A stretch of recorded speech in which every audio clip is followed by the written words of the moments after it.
and welcome to this edition of Behind the Badge. I'm Christy Hopkins, Director of Media and Public Relations for the Harford County Sheriff's Office. Modern policing takes modern techniques and equipment, and we utilize the best new tools available in order to keep the citizens of Harford County safe and protected. We'll take you behind the scenes of our digital forensics unit to show you how our computer forensics specialists examine electronic devices in order to solve crimes. We'll show you how our crisis negotiation team works to ensure that a potentially dangerous situation doesn't escalate into violence or harm. We'll give you some valuable gun storage safety tips to make sure your firearms are handled and stored safely to keep you and your loved ones protected. We'll take a walk on the Ma and Pa Trail and remind you of an important dog leash policy that keeps trail users safe and protected. Then we'll get some tips on how to control Fido when you're out and about, so you can both enjoy your time outdoors. But first, we want to introduce you to some new crime-fighting additions to the Harford County Sheriff's Office. Technology is changing, and Harford County Sheriff's Office is changing with it. And that's why we're introducing an unmanned aerial vehicle unit. I'm the team leader, Sergeant Warren Brooks. The Harford County Sheriff's Office UAV unit consists of 6 pilots and multiple aircraft. These aircraft can be used for an array of details, such as missing persons, critical missing persons, crime scene reconstruction, as well as traffic and accident reconstruction. Currently, when searching for a missing person, we have to get a team together and search by foot. The UAV will be an additional tool to help those on the ground. We can see from above and help locate those that are missing and direct the team on the ground in the right direction to cut down on critical time and get to the person quickly. Additionally, it will be used to map out crime scenes. This will be useful in helping to give a better overall view of what the crime scene looks like and also help investigators pick up on things that they may have missed from the ground. The basic operation of the UAV is as follows. The pilot puts the craft into the sky. The pilot has a hands-on view with the controller of what's going on the ground. While the pilot's looking at what's going on the ground, they can relay that information to other units in the area to effectively bring a search to a close or to effectively gather all they need to gather from a crime scene or a crash accident. Each pilot in the unit has gone through a rigorous course to become certified by the Federal Aviation Administration to be a commercial UAV pilot.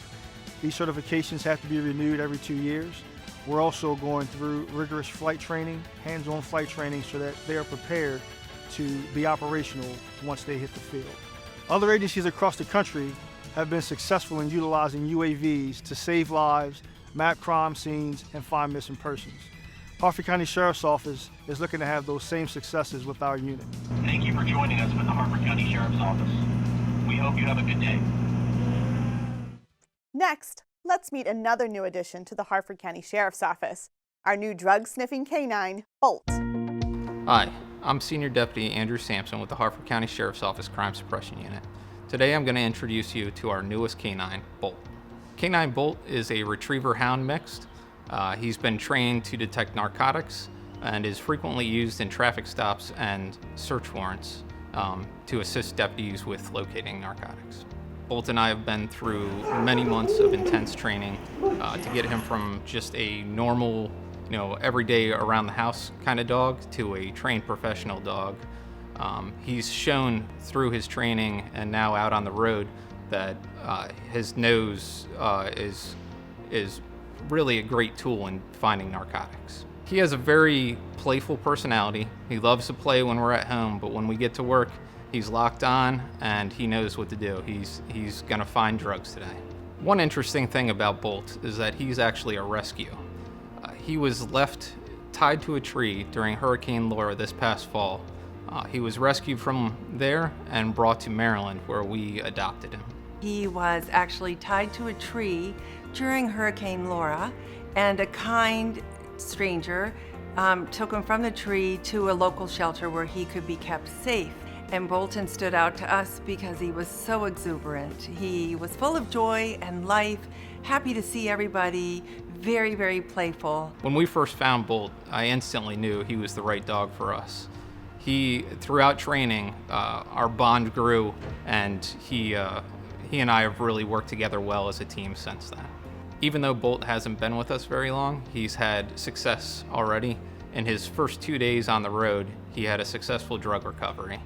I'm hoping that this is the beginning of many, many years of success with Harford County Sheriff's Office.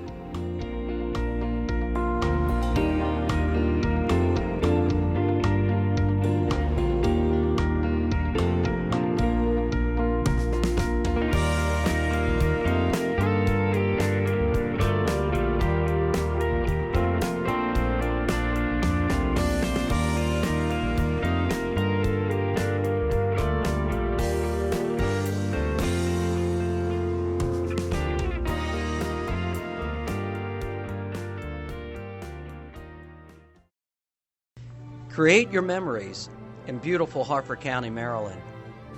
Bring the family for a hike at Rock State Park. Have a picnic and hear live music at the world-famous Ladue Topiary Gardens. Or take a run on the Mon Pa Trail. Hi, I'm County Executive Barry Glassman, inviting you to visit Harford.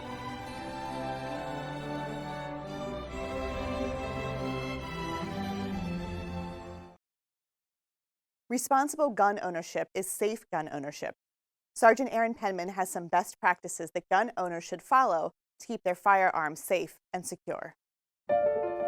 Firearms ownership is a right enjoyed by many Americans, but also comes with great responsibilities.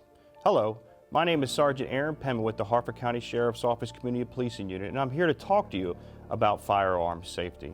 Some of the things we're going to talk about is about children and the safety of firearms. We're going to talk about the different considerations parents should think about when owning a firearm, and talk about the different ways that you can store safely your firearm.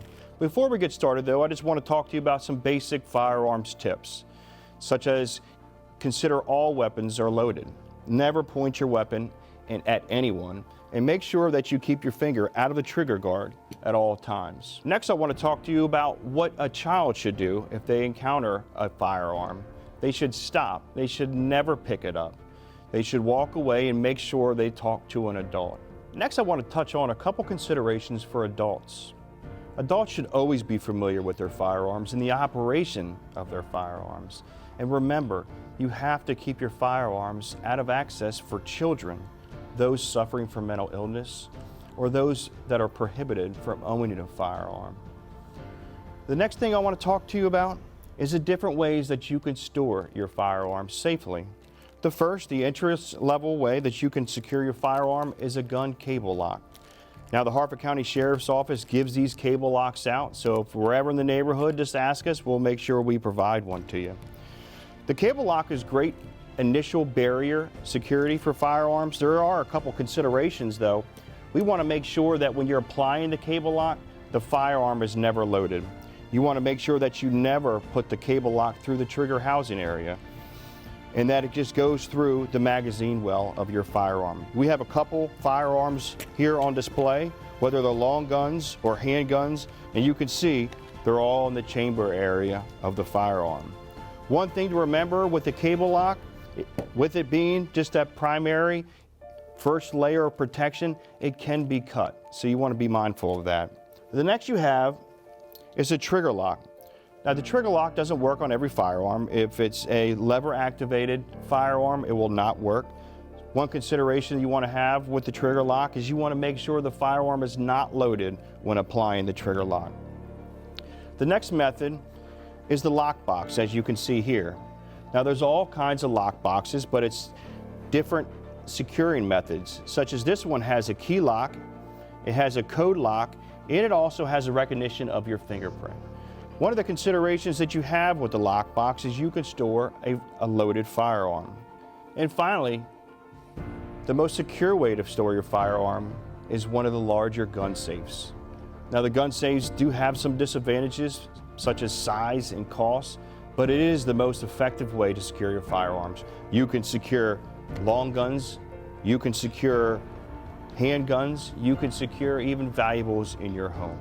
And one of the most important things you need to remember is have a conversation with your family members or loved ones about firearm safety. Consider taking a firearm safety class. And remember, a gun owner, it's their responsibility to safely store their firearms.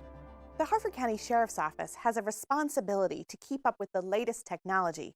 especially when that technology is used to commit crimes. Let's take a look at how our digital forensics unit helps investigators solve crimes by looking deep inside the devices that criminals use every day. Hi, I'm Heather Marsh. I'm the Digital Forensics Unit Supervisor with the Harford County Sheriff's Office. I'm here to tell you about what our unit does. Digital forensics is the examination of electronic devices such as computers and cell phones that have been involved in the commission of a crime. Everyone has a cell phone. The information that we can get off a cell phone includes calls, text messages, web history, location data, application data, and much more. Here at the Harford County Sheriff's Office, we collect cell phones and take photographs of them. We acquire the information on the device, and then we present that information to investigators to help assist in solving crimes. We do that by looking at the information we obtain from the cell phone, such as the web history to see where someone might have searched for something. We look at the text messages to see if they had communicated with any suspects. And we also look at location data to see what they were last doing prior to the commission of the crime. We examine all types of electronic devices, including vehicle infotainment systems, computers, cameras, flash drives, and even GPSs or smart devices like your fridge or your Fitbit. We often receive damaged devices. We can extract that information through multiple methods, including JTAG, chip-off, or repairing cell phones by replacing screens, charging ports, or other items. Also included in the unit is our video forensic analyst. She collects surveillance video and enhances it in order to identify suspects and assist in investigations. Our investigations often leave the laboratory, and we often assist deputies in investigations with electronic evidence in the field. We're living in a digital age, and the evidence that we find is helping solve crimes and keep Harford County safe. Our crisis negotiation team is specially trained to respond to critical incident situations in an attempt to resolve these situations safely and peacefully. Let's find out more. Every day, people are in crisis. Hi, my name is Detective Chip Hardick. I'm with the Harford County Sheriff's Office Crisis Negotiation Team. And today I'm here to tell you about our team and what we do to help people in crisis. C&T is the crisis negotiation team. It's comprised of different individuals from different jurisdictions like Bel Air and Aberdeen, as well as healthcare providers. And we all go out to a scene that may comprise of a suicidal subject, someone in crisis. It could be a hostage barricade situation. And we make contact and we try to de-escalate the situation and save lives. Our primary goal when we get there is to establish communication with the person in crisis. Build a rapport, figure out what's going on, and try to get them to come out peacefully.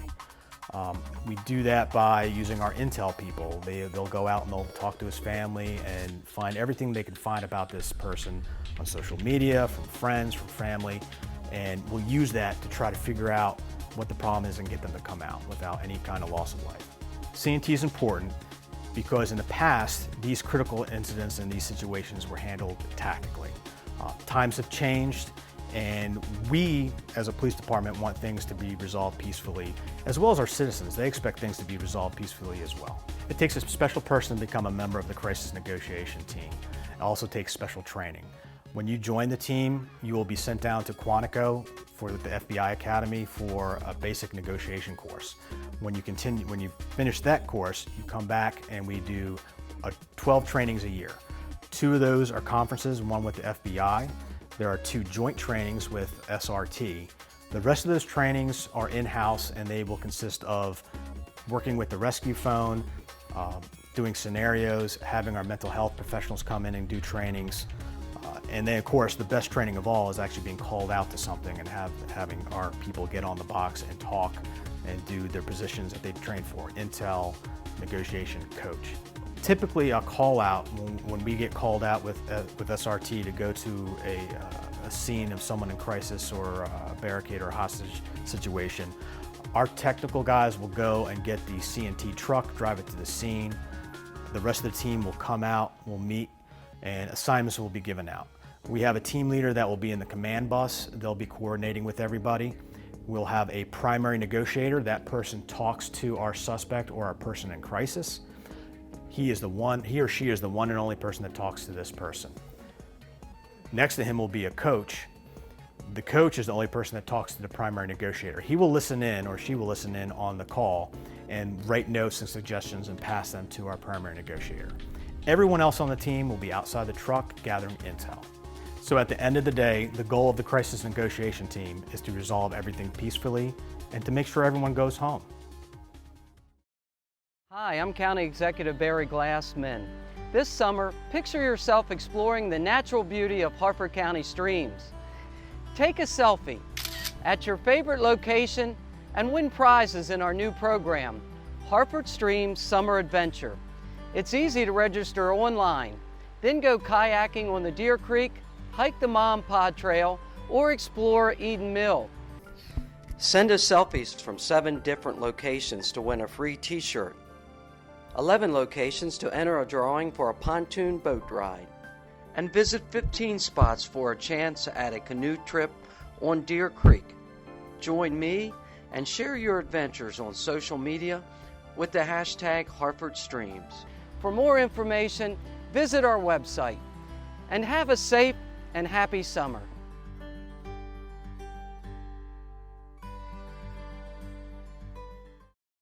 Now that the weather is welcoming us out of doors, lots of Harford County residents are taking to our many walking paths and trails. So it's a good time to get a refresher on the policies we need to be aware of from Paul Magnus at the Department of Parks and Recreation. Hi, I'm Paul Magnus, Deputy Director for Harford County Department of Parks and Recreation. I'm here on the Mom Pod Trail today to talk with you about our department policy that requires your dog to be on a leash while you're on the trail. You will also notice trail monitors from the Mom Pa Heritage Foundation who are easily identified by their yellow safety vests. They're here to provide answers to questions you may have about the trail, as well as provide a reminder to our department policies. Hi folks, good afternoon. Hey, and thanks for keeping your dog on the leash. We appreciate it. It's park policy. No problem. Okay, enjoy your day. Thank you. As you're walking on our trail, if your dog is not on a leash, you may be approached by one of our trail monitors. Please be respectful of these volunteers as they work to inform all of our trail users of our department policies so we can maintain a fun and safe experience on the Mon Pa Trail. Good afternoon. Enjoy your day out on the trail. You too. Recent incidents involving unleashed dogs on the Mon Pa Trail have prompted us to remind everyone of this department policy. Our efforts will continue through the spring into the summer. If this continues to be an issue, we will work in partnership with the Harford County Sheriff's Office on appropriate enforcement actions. If you want to take your dog off leash, please visit one of our county dog parks. Information about those parks can be found on our county website. Thank you and enjoy your summer on our trails.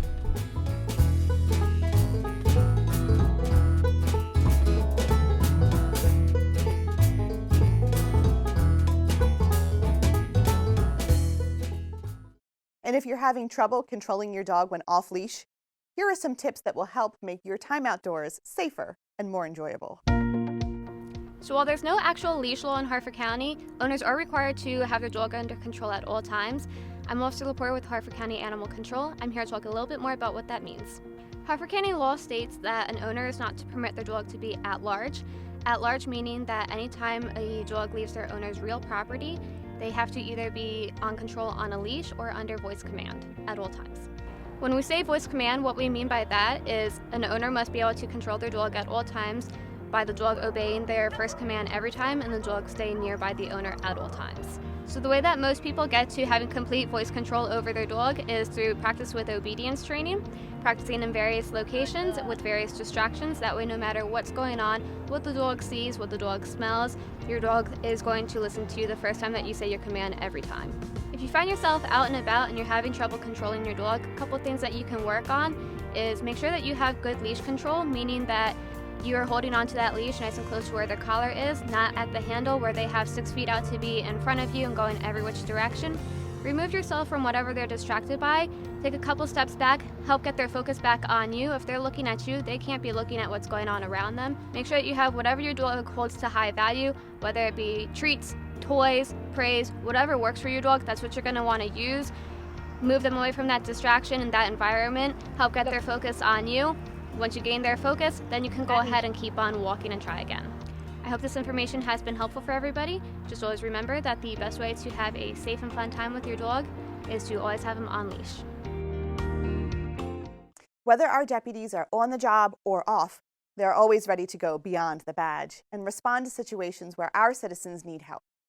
Earlier this year, Senior Deputy Ryan Shaw of the Harford County Detention Center spotted a working house fire when he was driving to work. He immediately stopped and was one of the first individuals on the scene. Upon hearing that the York County 911 Center lost contact with a caller who went back inside the home to find the family pet, Shaw and a firefighter from Citizens Volunteer Fire Company went into the burning residence to search and rescue that individual. The actions of Senior Deputy Shaw remind us of how proud we are of our Harford County Sheriff's Office team and how grateful we are for their service. Now let's check out our cold case file. On Saturday, June 22nd, 2013, at approximately 10:16 p.m., deputies assigned to the Southern Precinct of the Harford County Sheriff's Office responded to the 1800 block of Grempler Way in Edgewood for the report of a shooting. Upon arrival, deputies located 24-year-old Quinton Sparks Stokes of Edgewood, suffering from multiple gunshot wounds. He was transported by Maryland State Police helicopter to the University of Maryland Shock Trauma Center, where he later died. If you have information about this case, call us or submit an anonymous tip.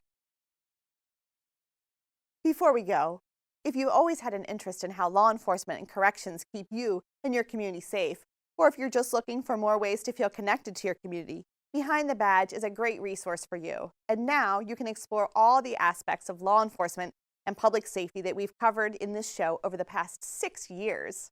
It's called our Virtual Academy, where we've taken a look at different units of the agency, highlighted law enforcement and corrections, offered safety tips, and told you about deputies going beyond the badge in ways that enhance their connection and commitment to the communities they serve and protect.